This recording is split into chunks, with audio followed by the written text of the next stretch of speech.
صل على سيدنا ومولانا محمد وعلى بسم اللہ الرحمن الرحیم۔ السلام علیکم ناظرین و سامعین کرام۔ پروگرام یاد الہی دیکھنے کے لیے، یاد الہی کے سابقہ تمام پروگرامز دیکھنے کے لیے، بالخصوص وظائف دیکھنے، سننے، جاننے اور پڑھنے کے لیے آپ ہمارے یوٹیوب چینل یاد الہی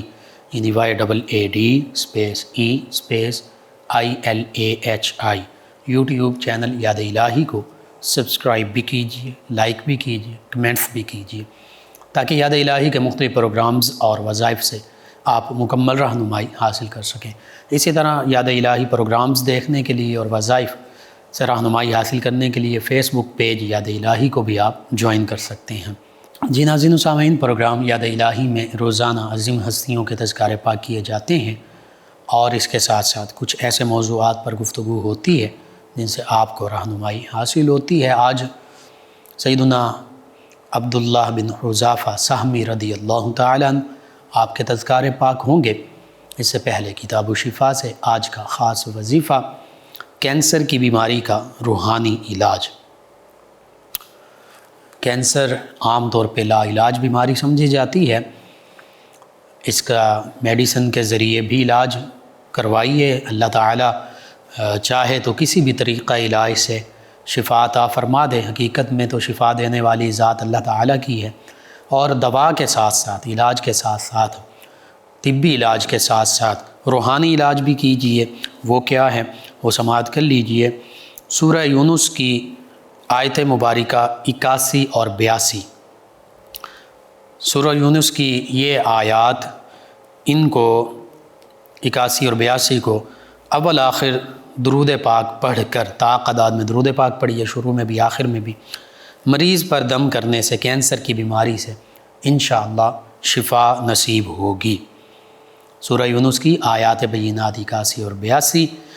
اول آخر درود پاک پڑھ کر یہ مریض پر دم کرنے سے کینسر کی بیماری سے انشاءاللہ شفا نصیب ہوگی۔ آیات بینات اور ان کا ترجمہ سماعت کر لیجئے۔ اللہ سبحانہ وتعالی ارشاد فرماتا ہے، اعوذ باللہ من الشیطان الرجیم، بسم اللہ الرحمن الرحیم۔ فلما القوا قال موسیٰ ما جئتم به السحر ان اللہ سیبطلہ ان اللہ لا یصلح عمل المفسدین وَيُحِقُّ اللَّهُ الْحَقَّ بِكَلِمَاتِهِ وَلَوْ كَرِهَ الْمُجْرِمُونَ۔ ترجمہ کچھ یوں، پھر جب انہوں نے ڈالا تو موسیٰ علیہ السلام نے کہا، یعنی جادوگروں نے اپنی رسیاں ڈالیں، وہ سانپ بنی، تو سیدنا موسیٰ علیہ السلام نے کہا یہ جو تم لائے ہو یہ جادو ہے، اب اللہ اسے باطل کر دے گا، اور اللہ مفسدوں کا کام نہیں بناتا، اور اللہ اپنی باتوں سے حق کو حق کر دکھاتا ہے، چاہیں مجرم جو ہیں وہ برا مانیں۔ تو یہ سورہ یونس کی آیات بینات 81 اور 82، ان کو ایک مرتبہ پڑھیں، اول آخر تعداد میں درود پاک پڑھیں، کینسر کے مریض پر دم کر دیں، پانی پر بھی دم کر کے پلائیں، انشاءاللہ شفا نصیب ہوگی۔ کینسر کی بیماری سے اللہ تعالی شفا عطا فرمائے گا۔ آپ کو ضرورت ہے، ضرور اپنے معمول کا حصہ بنائیے، اپنے اوراد و وظائف میں شامل کیجیے، اپنے اعزہ، اقربا، رشتہ دار، دوست، احباب، پڑوسی، محلے دار، امت مسلمہ تک پہنچائیے۔ میرے، آپ کے، ہمارے بتانے سے ہمارے کسی بھی مسلمان بھائی، مسلمان بہن، مسلمان فرد کا فائدہ ہوتا ہے، تو انشاءاللہ یہ ہمارے لیے بھی دین و دنیا میں، آخرت میں بھلائی، فائدے، نجات اور شفا کا باعث ہوگا۔ اللہ سبحانہ وتعالی ہمیں آسانیاں عطا فرمائے، ہمیں آسانیاں بانٹنے والا بنائے، مشکلات سے ہماری حفاظت فرمائے، آمین۔ جی ناظرین و سامعین، سیدنا عبداللہ بن حذافہ سہمی رضی اللہ تعالی عنہ صحابہ کرام علیہم رضوان میں سے ہیں، اور صحابیت کا شرف بہت بڑا شرف ہے، بڑا مقام و مرتبہ ہے کہ بعد از انبیاء کرام علیہم السلام یہ عظمت، رفعت اور شان والی ہستیاں ہیں۔ کائنات میں سب سے پاکیزہ قلوب ہستیاں انبیاء و مرسلین علیہم الصلاۃ و تسلیم کے بعد جب بھی صحابہ کرام علیہم رضوان کی عظمت، رفعت اور شان کا ذکر ہوتا ہے تو وہ انبیاء کرام علیہم السلام کے بعد ہی ان کی عظمت، رفعت اور مقام کا ذکر ہو رہا ہوتا ہے۔ یہ انڈرسٹوڈ بات ہے، یعنی یہ اس میں کسی قسم کی کوئی دوسری رائے نہیں ہے، اس بات کو ذہن نشین کر لیا جائے۔ یعنی جب بھی صحابہ کرام علیہم الرضوان کی عظمتوں رفعتوں کے تذکرے ہوں گے تو اس سے مراد یہ ہوگا کہ انبیاء کرام علیہ السلام کے بعد یہ سب سے افضل و اعلیٰ ہیں، برتر و بالا ہیں، عظمت رفعت اور شان والی ہستیاں ہیں۔ صحابیت کا شرف ایسا شرف ہے کہ قرآن مجید فرقان حمید میں اللہ رب العزت نے اپنے حبیب صلی اللہ علیہ وآلہ وسلم کے صحابہ کرام علیہم الرضوان کی عظمتوں، رفعتوں، شانوں کے تذکرے فرمائے۔ کہیں ان الذین آمنوا وعملوا الصالحات اولئک ہم خیر البریہ جزاؤہم عند ربہم جنات عدن تجری تحت الانہار خالدین فیہا، اور ذالک لمن خشی ربہ یہ فرمایا۔ کہیں ان الذین آمنوا وعملوا الصالحات سیجعل لهم الرحمن ودا فرمایا۔ پھر سورہ فاتحہ اہدنا الصراط المستقیم ہم دعا مانگتے ہیں اللہ سیدھا راستہ دکھا، صراط الذین انعمت علیہم ان لوگوں کا راستہ جن پر تیرا انعام ہوا، یعنی انبیاء کرام علیہم السلام کا راستہ، صحابہ کرام علیہم رضوان کا راستہ، اہل بیت کرام علیہم رضوان کا راستہ، نبیین، صدیقین، شہداء، صالحین، شہداء کا راستہ، اولیاء کا راستہ۔ اس پر ہمیں چلا کیونکہ ان لوگوں پر اللہ تعالیٰ کا خاص انعام ہوا، غیر المغضوب علیہم ولا الضالین، اور جن پر تیرا غضب ہوا ان کے راستے پر بھی نہ چلا، اور جو گمراہ ہوئے ان کے راستے پر بھی نہ چلا، یعنی یہود و نصارہ اور بد مذاہب جتنے بھی ہیں ان کے راستے سے ہمیں بچا، سیدھے راستے پر چلا، صراط مستقیم پر چلا۔ اور یہاں پر غور کیجئے، اللہ رب العزت نے یہ دعا ہمیں سکھلائی، بتائی، ارشاد فرمائی، ہم ہر نماز میں مانگتے ہیں اے اللہ سیدھے راستے پر چلا۔ آگے یہ نہیں فرمایا کہ صراط اللہ، کہ جو اللہ کا راستہ ہے، صراط اللہ نہیں فرمایا، بلکہ صراط الذین انعمت علیہم ان لوگوں کا راستہ جن پر تیرا انعام ہوا، یہ اللہ نے خود فرما دیا۔ یعنی انعام یافتہ لوگوں کا راستہ انبیاء و مرسلین علیہم الصلاۃ والتسلیم، صحابہ و اہل بیت کرام علیہم رضوان، صدیقین جنہیں کہا جاتا ہے، شہداء کرام اور اولیاء کاملین صالحین رحمہم اللہ علیہم اجمعین، ان کو اللہ نے سیدھا راستہ، اپنا راستہ بتایا ہے۔ یہی صراط مستقیم ہے، یہی سیدھا راستہ ہے۔ پھر سورہ بقرہ میں بھی صحابہ کرام کی شان، الف لام میم ذالک الکتاب لا ریب فیہ ھدی للمتقین، قرآن مجید کی شان کا ذکر ہوا، پھر فرمایا یہ متقی لوگوں کے لیے ہدایت، اور متقی کائنات میں بعد از انبیاء کرام علیہ السلام سب سے عظیم ہستیاں اور متقین کے سردار سید الاتقیاء وہ صحابہ کرام علیہم رضوان ہیں۔ پھر اسی سورہ بقرہ کے پہلے رکوع میں پہلی 5 آیات بینات میں ایمان والوں کی شان کا ذکر ہے، اور ایمان والوں میں اولین مصداق اور سب سے اول پہلے جن کی شانوں کا ذکر ہے ان آیات بینات میں وہ صحابہ کرام علیہم رضوان، ھدی للمتقین سے مراد صحابہ کرام، الذین یؤمنون بالغیب ویقیمون الصلاۃ ومما رزقناہم ینفقون، یہ صحابہ کرام کی شان کہ متقی بھی ہیں، غیب پر ایمان بھی لاتے ہیں، نماز قائم بھی کرتے ہیں، اللہ کے دیے ہوئے رزق سے اللہ کے راستے میں خرچ بھی کرتے ہیں، والذین یؤمنون بما انزل الیک وما انزل من قبلک وبالآخرۃ هم یوقنون، نبی رحمت صلی اللہ علیہ وآلہ وسلم سے پہلے انبیاء و مرسلین علیہم الصلاۃ والتسلیم پر جو کچھ نازل ہوا، کتب سماویہ اور صحائف، ان پر بھی ایمان لاتے ہیں۔ آقا کریم صلی اللہ علیہ وآلہ وسلم پر جو قرآن مجید فرقان حمید نازل ہوا، اس پر بھی ایمان لاتے ہیں۔ بعد میں کوئی نبی نہیں، کچھ نازل نہیں ہونا، ہاں بعد میں آخرت ہے، قیامت کا دن ہے، اس پر بھی ایمان لاتے ہیں۔ یہ صحابہ کرام کی شان ہے، اور ان کے تصدق سے اللہ تعالیٰ نے ایمان والوں کو یہ شان عطا فرمائی۔ پھر فرمایا اولئک علی ھدی من ربہم، یہ تمام کے تمام صحابہ کرام علیہم رضوان اپنے رب کی طرف سے ہدایت پر ہیں، سیدھے راستے پر ہیں، نور اور روشنی کے راستے پر گامزن ہیں۔ وَأُولَئِكَ هُمُ الْمُفْلِحُونَ، فرمایا یہی فلاح پانے والے ہیں، یہ صحابہ کرام کی شان۔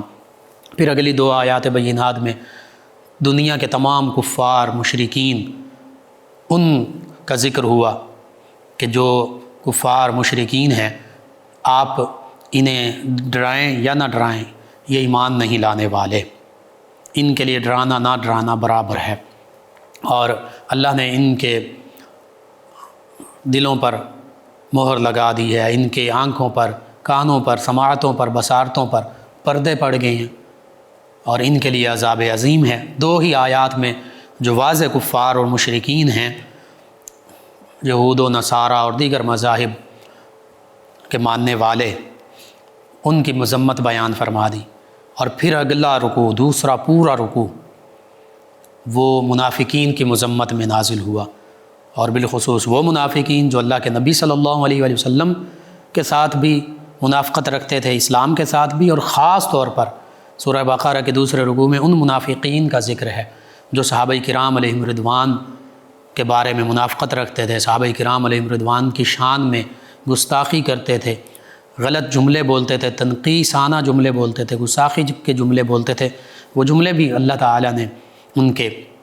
اسی دوسرے رکوع میں وہ بیان فرما دیے۔ معاذ اللہ ثم معاذ اللہ، یہ منافقین کا جو سب سے بڑا گروہ اس وقت بھی جو موجود تھا، جو صحابہ کرام علیہم رضوان کے بارے میں مغلظات بکتا تھا، وہ یہاں تک معاذ اللہ ثم معاذ اللہ صحابہ کرام کے بارے میں کہتے تھے الا انہم هم السفہاء۔ یہ تو اللہ نے ان منافقین کے بارے میں فرمایا کہ یہ خود بے وقوف ہیں، وَلَٰكِن لَا يَعْلَمُونَ، لیکن یہ جانتے نہیں۔ تو منافقین معاذ اللہ یہ کہا کرتے تھے وَإِذَا قِيلَ لَهُمْ آمِنُوا كَمَا آمَنَ النَّاسُ قَالُوا وَنُؤْمِنُ كَمَا آمَنَ السُّفَهَاءُ، کہ جب ان سے اللہ فرماتا جب ان منافقین سے جو بظاہر کلمہ پڑھا جنہوں نے بظاہر اللہ کی وحدانیت کی گواہی بھی دی، توحید کی گواہی بھی دی، بظاہر نبی کریم صلی اللہ علیہ وآلہ وسلم کی رسالت کی بھی گواہی دی، بظاہر نمازیں بھی پڑھتے تھے،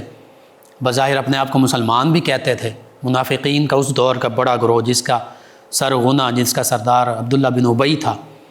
لیکن اپنے لوگوں کے پاس جب وہ جاتے یہود کے پاس، کفار کے پاس، مشرکین کے پاس،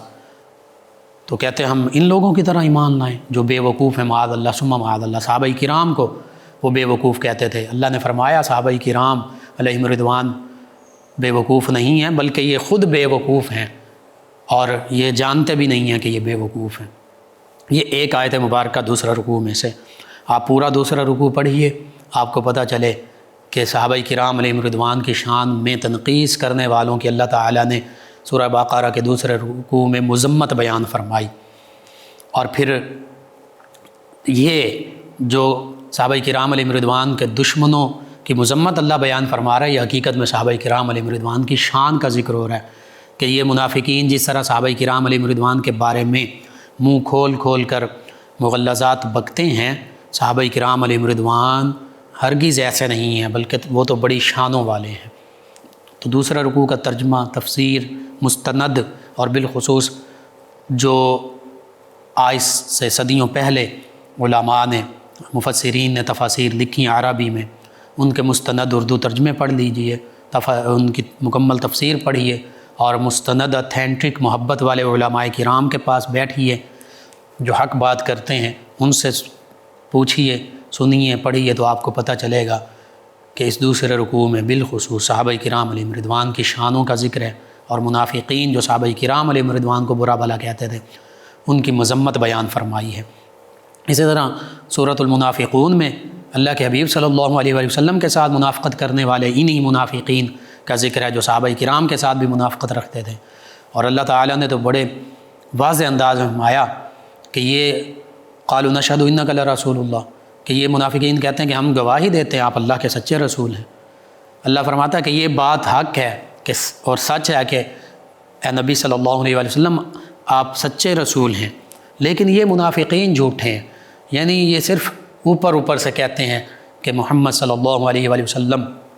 اللہ کے سچے نبی ہیں، سچے رسول ہیں، آخری نبی ہیں، آخری رسول ہیں، اللہ وحدہ لا شریک ہے، لیکن یہ گردن سے نیچے، حلق سے نیچے ان کی بات نہیں جاتی، یعنی صرف یہ زبان سے کہہ رہے ہیں، دل ان کی تصدیق نہیں کرتے، اس لیے یہ منافقین ہیں۔ اور جس سورہ مبارکہ میں اس سارے ان منافقین کے راز تشت ازبام کر دیے گئے، یعنی منافقین کی منافقت کھول کر اللہ تعالیٰ نے بیان فرما دی، اس صورت کا نام ہی سورۃ المنافقون ہے، 28ویں پارے میں موجود ہے یہ سورہ مبارکہ۔ حتیٰ کہ عبداللہ بن ابی جو منافقوں کا سردار تھا، اس نے ایک موقع پر یہ صحابہ کرام علیہم رضوان اور نبی کریم صلی اللہ علیہ وآلہ وسلم کے بارے میں اس نے یہ خباثت بکی کہ معاذ اللہ ثم معاذ اللہ۔ صحابہ کرام نبی کریم صلی اللہ علیہ وسلم ایک غزوہ پر غالباً تشریف لے گئے تھے، تو کہنے لگا کہ جب یہ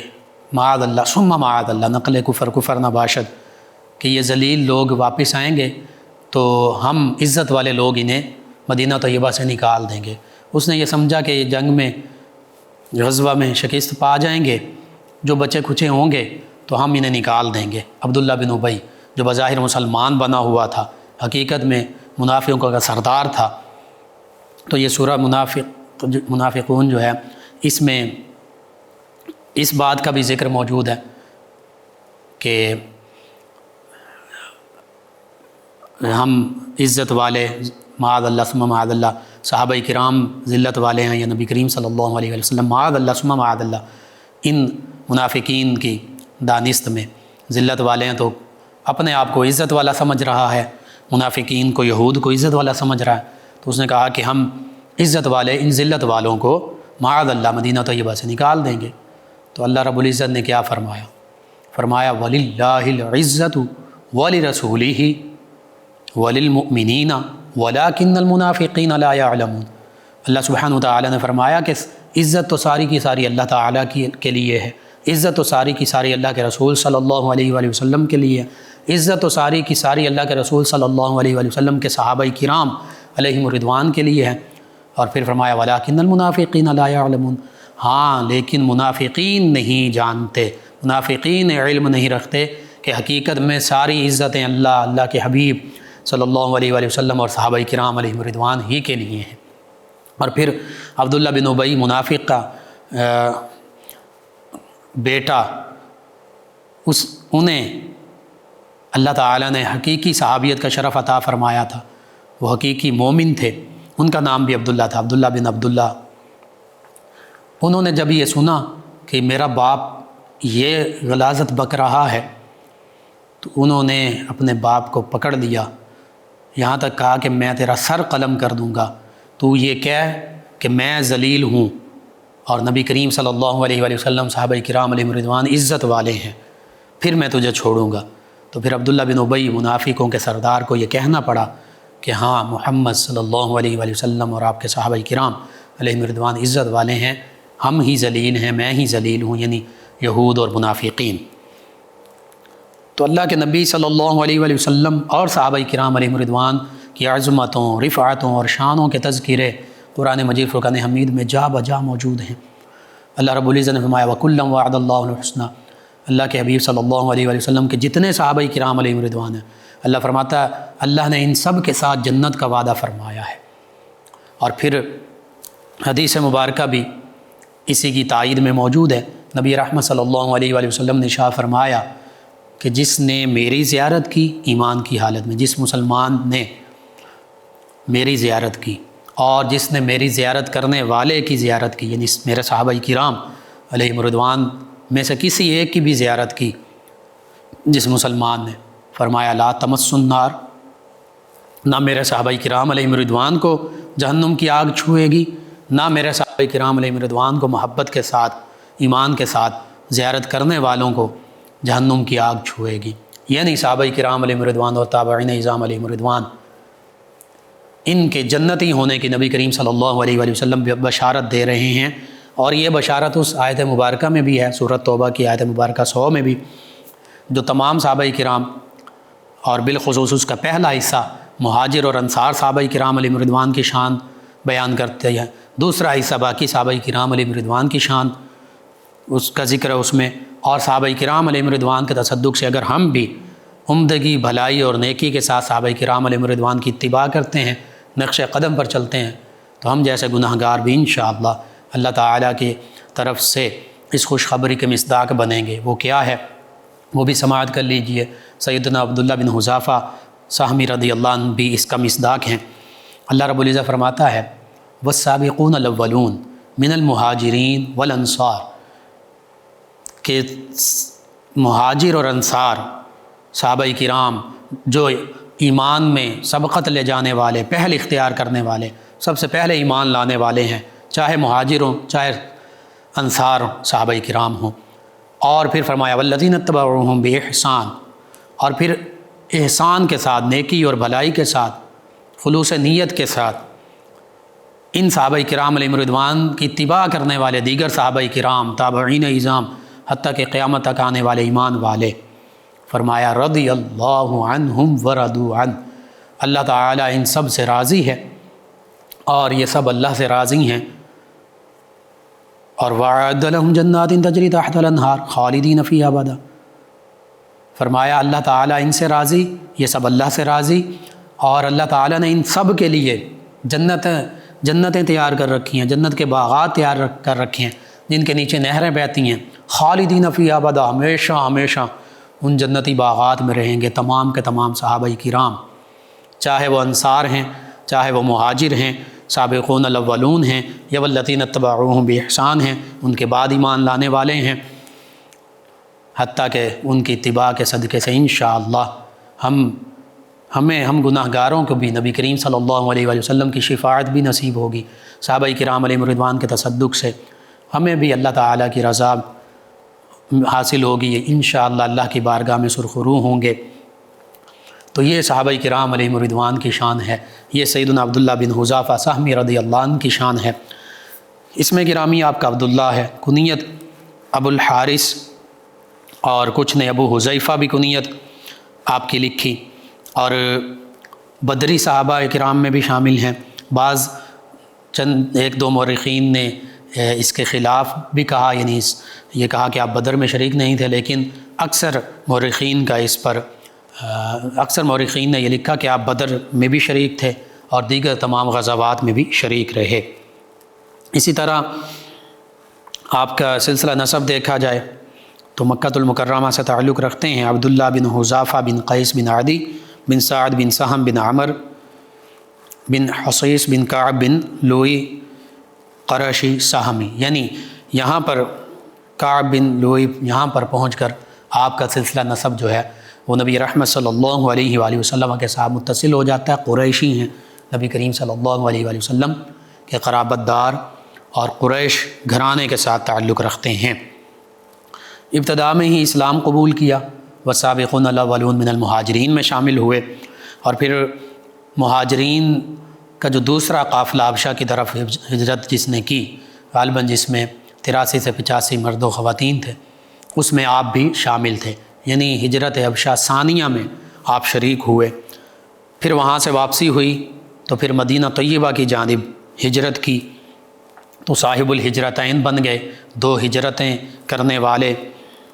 اسی طرح 6 ہجری میں نبی رحمت صلی اللہ علیہ وآلہ وسلم نے جب مختلف ممالک اور علاقوں کے حکمرانوں کو، گورنرز کو اسلام کی دعوت کے پیغام بھیجے، تو آپ بھی نبی کریم صلی اللہ علیہ وآلہ وسلم کے امبیسڈر، نمائندہ اور سفیر بن کر ایران کی طرف آپ تشریف لے گئے، اور ایرانی گورنر جو تھا اس تک آپ نے نبی کریم صلی اللہ علیہ وآلہ وسلم کا نامہ مبارکہ پہنچایا کہ اس کو دربار ایران میں وہ بھیج دے۔ بہرحال یوں نبی کریم صلی اللہ علیہ وآلہ وسلم کے سفیر اور نمائندہ ہونے کا، امبیسڈر ہونے کا بھی شرف ملا، اور پھر تمام غزوات میں نبی کریم صلی اللہ علیہ وآلہ وسلم کے ساتھ شریک رہے، جانثاری کا اظہار کیا، تو ہجرت کی دولت بھی پائی، ہجرت کا شرف بھی پایا، غزوات میں شریک ہونے کا شرف بھی پایا، حتیٰ کہ ایک سریہ، یعنی غزوہ وہ جنگ جس میں نبی کریم صلی اللہ علیہ وآلہ وسلم خود بنفس نفیس شریک ہوئے، وہ تقریباً 27 ہیں، اور سریہ کی جمع وہ جنگیں جن میں صحابہ کرام علیہم رضوان شریک ہوئے، آقا کریم صلی اللہ علیہ وآلہ وسلم کے حکم پر نبی رحمت صلی اللہ علیہ وآلہ وسلم خود بنفس نفیس شامل نہیں ہوئے۔ اس کی مختلف تعداد بتائی جاتی ہے، 57 تک بھی بتائی جاتی ہے۔ تو بہرحال غزوات اور سرایا ملا کر 83 یا 87 کم از کم یہ بنتی ہیں۔ تو ایک سریہ کا آپ کو امیر بنا کر بھیجا گیا، اور نبی رحمت صلی اللہ علیہ وآلہ وسلم کی طرف سے ہدایت تھی کہ جیسے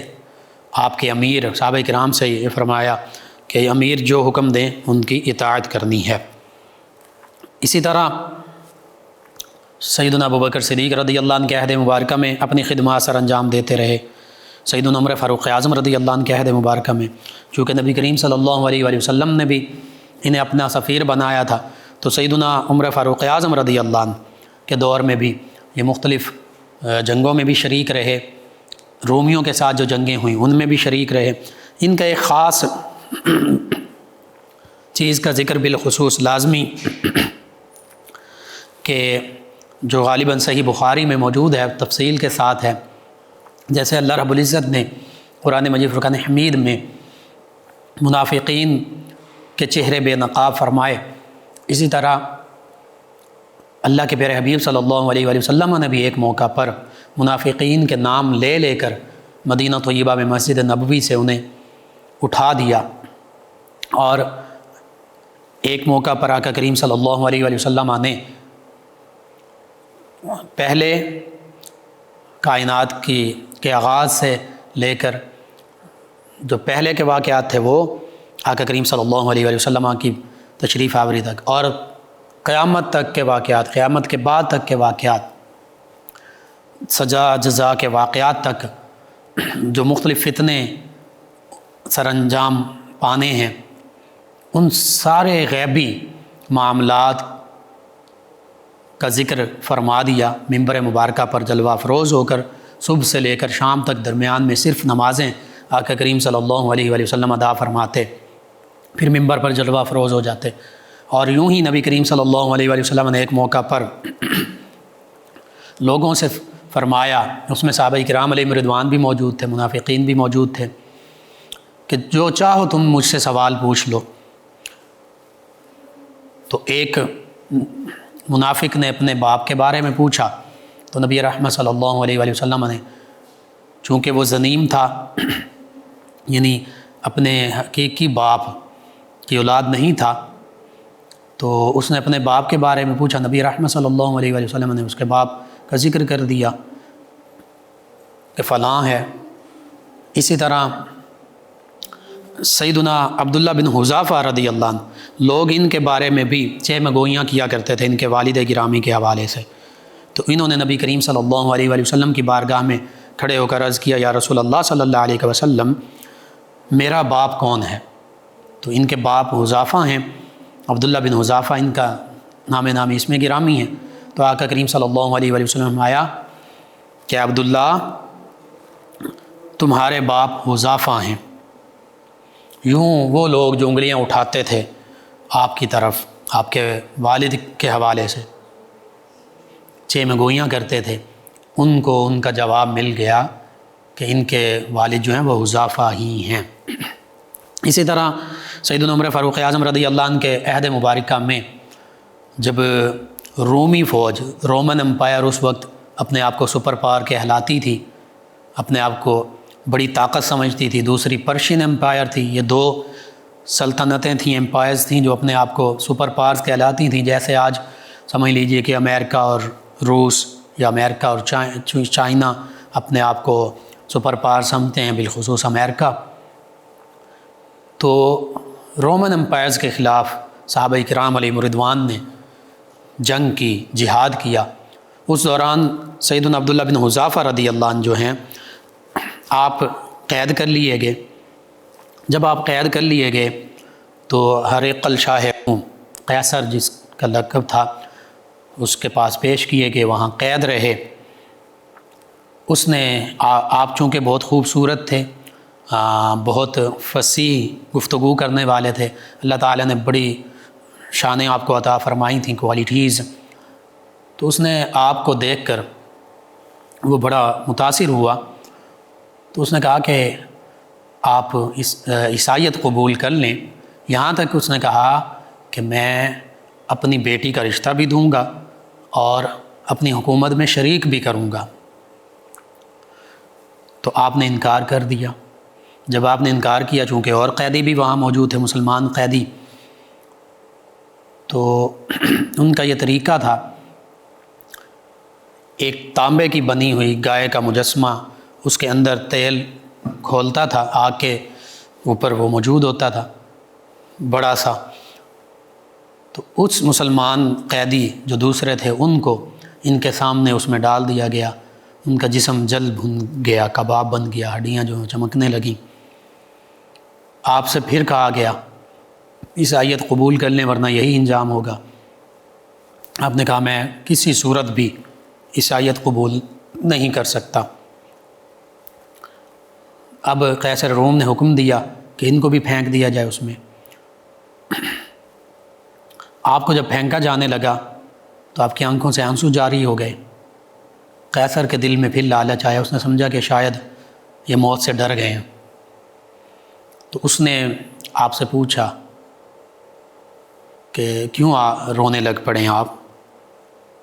میں آپ کی جان بخشی کر دیتا ہوں، آپ عیسائیت قبول کر لیں۔ تو آپ نے فرمایا کہ میں اپنی جان کی وجہ سے اس وجہ سے نہیں رویا کہ موت آ رہی ہے، موت کا مجھے سامنا کرنا پڑ رہا ہے، بلکہ فرمایا میں اس وجہ سے رو رہا ہوں کہ یہ میری ایک جان ہے، ابھی اللہ کے راستے میں قربان ہو جائے گی، میری سینکڑوں ہزاروں کروڑوں جانیں ہوتی اللہ کے حبیب صلی اللہ علیہ وآلہ وسلم اور اسلام کی خاطر قربان ہو جاتی، میں تو اس لیے رو رہا ہوں۔ بہرحال قیصر روم نے پھر کہا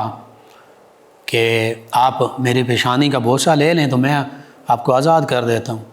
آپ نے کہا کہ میں ایسا نہیں کر سکتا۔ اس نے دوبارہ کہا تو آپ وہاں، اور بعض روایت میں یہ کہ اس نے کہا کہ اگر آپ میری پیشانی کا بوسہ لے لیں گے تو میں باقی جو مسلمان قیدی انہیں بھی رہا کر دوں گا آپ کے ساتھ۔ تو اس موقع پر اپنی خاطر نہیں، آپ تو آگ میں کودنے کے لیے تیار تھے، ان 80 دیگر مسلمانوں کی خاطر آپ نے اس کی پیشانی پہ بوسہ دے دیا کہ چلو میری وجہ سے اگر 80 مسلمانوں کی جان بچتی ہے تو اس سے بڑھ کر اور کیا چاہیے۔ تو آپ کے بوسہ دینے کی وجہ سے قیصر روم نے پھر اپنی بات پوری کی، آپ کو اور دیگر 80 جو مسلمان قیدی تھے ان کے رہا کرنے کا حکم دے دیا۔ یہ تمام ہستیاں جب صحابہ کرام تابعین اعظام یہ واپس لوٹے، سیدنا عبداللہ بن عمر رضی اللہ عنہ خلیفہ تھے اس وقت، آپ کو اس معاملے کی خبر ہوئی تو سب سے پہلے آپ نے سیدنا عبداللہ بن حذافہ رضی اللہ عنہ کا سر جو ہے اس پہ بوسہ دیا، اور پھر فرمایا کہ سبھی لوگوں کو چاہیے کہ ان کے سر پر بوسہ دیں کہ انہوں نے اپنے 80 مسلمان بھائیوں کو قیصر روم کی قید سے رہا کروایا ہے۔ یہ سیدنا عبداللہ بن حذافہ سہمی رضی اللہ تعالی عنہ ہیں۔ نبی رحمت صلی اللہ علیہ وآلہ وسلم کی قربت، معیت، رفاقت حاصل رہی۔ آپ سے کئی احادیث مبارکہ مروی ہیں جن میں سے ایک صحیح بخاری میں موجود ہے، اور پھر آپ کی جو اسلام کی خاطر قربانیاں ہیں ان کا میں نے ذکر کر دیا۔ اسلام لانا، پھر کفار مکہ کے ظلم و ستم برداشت کرنا، پھر حبشہ کی طرف ہجرت کہ وہ مصائب اور تکالیف سفر کی، اور وطن سے دوری، گھر بار چھوڑنا، پھر مدینہ طیبہ کی طرف ہجرت کرنا، پھر غزوات میں شریک رہنا، پھر سیدنا ابوبکر صدیق اور سیدنا عمر فاروق اعظم رضی اللہ عنہ کے عہد مبارکہ میں مختلف مہمات میں اسلام کی سربلندی کے لیے شریک رہنا، اسلام کے نبی رحمت صلی اللہ علیہ وآلہ وسلم کے سفیر بن کر جانا، یہ سارے اعزاز اللہ تعالیٰ نے آپ کو عطا فرمائے، اور پھر حدیث مبارکہ روایت کرنا۔ آپ کی زندگی سے یہی پتہ چل رہا ہے کہ اپنا سب کچھ اسلام کی خاطر، نبی رحمت صلی اللہ علیہ وآلہ وسلم کے حکم، اللہ کے حکم، مسلمانوں کے دفاع کی خاطر قربان کر دینا چاہیے، چاہے قید ہونا پڑے، چاہے جان سے ہاتھ دھونے پڑیں، اسلام سے کبھی بھی منہ نہیں موڑنا چاہیے، اسلام پر قائم رہنا چاہیے اور اسلام کے لیے قائم رہنا چاہیے، حق کی خاطر سب کچھ قربان کر دینا چاہیے۔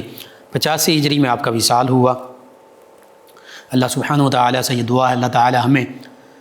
تمام صحابہ کرام علیہم رضوان، بالخصوص آج ان ہستی کا ذکر ہوا، ان کے بھی نقش قدم پر چلنے والا بنائے، ان کی سچی پکی محبت عطا فرمائے، اور اللہ تعالیٰ ان ہستیوں کے تصدق سے عالم اسلام کو سربلندیاں عطا فرمائے، مسلمانوں کو اللہ تعالیٰ خواب غفلت سے بیدار ہونے کی توفیق عطا فرمائے، مسلمانوں کو جہاد اور اسلام کی حقیقی جو تعلیمات ہیں بطور امت مسلمہ اور مسلمان حکمرانوں کو بھی بالخصوص اس پر عمل پیرا ہونے والا بنائے۔ اللہ تعالیٰ عالم اسلام کو اپنا کھویا ہوا وقار، عزتیں، عروج دوبارہ عطا فرمائے، آمین۔ اللہم صلی علی سیدنا و مولانا محمد وعلی آپ سماعت فرما رہے ہیں پروگرام یاد الہی۔ ناظرین و سامعین، اس دوران ہمیں جوائن کیا ہمارے لسنر ہیں ہیرا صاحب ہیں، کہتی ہیں السلام علیکم بھائی۔ انہوں نے خواب کا ذکر کیا، سلام بھی کہا جی وعلیکم السلام، اور حال پوچھا جی الحمدللہ۔ آپ نے جو خواب کا ذکر کیا ہے اللہ تعالیٰ خیر فرمانے والا ہے، کوئی گھبرانے کی ضرورت نہیں ہے، بس آپ شریعت مطہرہ کی پابندی کیجیے اور اللہ کے راستے میں صدقہ خیرات کیجیے، اللہ سے دعا کیجیے، یا سلام و کثرت سے پڑھیے، اللہ تعالیٰ بہتری فرما دے گا۔ بشیر صاحب ہیں فیصل آباد سے، قرض کے حوالے سے انہوں نے وظیفہ پوچھا اور 2 ناموں کا معنی پوچھا، محمد ریحان اور امبران۔ ریحان ٹھیک ہے نام، امبران میں خود پہلی دفعہ سن رہا ہوں، دونوں کا معنی تقریباً خوشبو ہی ہے۔ ریحان بھی خوشبو کو کہتے ہیں، ہوا کو کہتے ہیں، اور امبران بھی انبر سے خوشبو کو کہتے ہیں۔ تو بہرحال کوشش یہ کرنی چاہیے، انبیاء کرام علیہ السلام، نبی رحمت صلی اللہ علیہ وآلہ وسلم، صحابہ کرام، اہل بیت کرام، ان ہستیوں کے ناموں پر نام رکھے جائیں، اللہ کی نسبت سے نام رکھے جائیں، عبداللہ، عبد الرحمن، محمد، احمد، ابو بکر، عمر، عثمان، علی، حسن، حسین، انبیاء کرام کے ناموں پر زکریا، یحییٰ، ابراہیم، اسماعیل، تو یوں نسبت بھی ہوگی اور انشاءاللہ ناموں کا اثر ہوتا ہے زندگی پر، انسان پر، تو وہ بہتر برکتیں حاصل ہوگی، اچھا اثر ہوگا۔ وہ ایک ٹرینڈ اور فیشن چلا ہوا ہے کہ جی یونیک نام ہو، چاہے وہ نام کا معنی غلط ہو یا وہ نام غیر اسلامی ہو، بس نام کوئی عجیب و غریب نئے سے نئے نام رکھتے ہیں، بعض اوقات معنی بھی ٹھیک نہیں ہوتے اور بعض اوقات وہ ان کا کوئی خاص فائدہ بھی نہیں ہوتا، تو اس لیے ان ہستیوں کے ناموں پر نام رکھے جائیں، انشاءاللہ برکتیں حاصل ہوں گی۔ ایک اور لسنر ہیں عامر سیالوی صاحب، کہتے ہیں السلام علیکم، رضا آباد فیصل آباد سے، جی وعلیکم السلام، کہتے ہیں بھائی آپ کیسے ہیں؟ جی الحمدللہ، کہتے ہیں ماشاءاللہ آپ کا پروگرام بہت اچھا، ہم روز سنتے ہیں، اللہ تعالیٰ آپ کو ہمیشہ سلامت رکھے، جی آمین، اللہ تعالیٰ آپ کو تمام امت مسلمہ کو دین و دنیا آخرت کی بھلائیاں عطا فرمائے۔ کہتے ہیں بھائی مجھے بہت دن سے کوئی کام نہیں مل رہا، کوئی وظیفہ بتا دیں، مجھے کوئی اچھی سی جاب مل جائے۔ جی میں وظیفہ بھی بتاتا ہوں، جب تک جاب نہیں ملتی کوئی بھی جو بھی کام مل جائے، کوئی بھی کام حقیر نہیں ہوتا، آپ شروع کیجئے، محنت کیجئے، اپنا چھوٹا موٹا کام کرنا چاہتے ہیں وہ بھی کر سکتے ہیں، اللہ تعالیٰ برکتیں عطا فرمائے گا۔ جاب کے لیے ایک وظیفہ تو یہ کہ 3 نفلی روزے رکھے جائیں، فجر کی نماز کے بعد 10,000 مرتبہ روزانہ یا رزاقو یا رزاقو اس کی کثرت کی جائے، اشراق کی نماز بھی پڑھی جائے،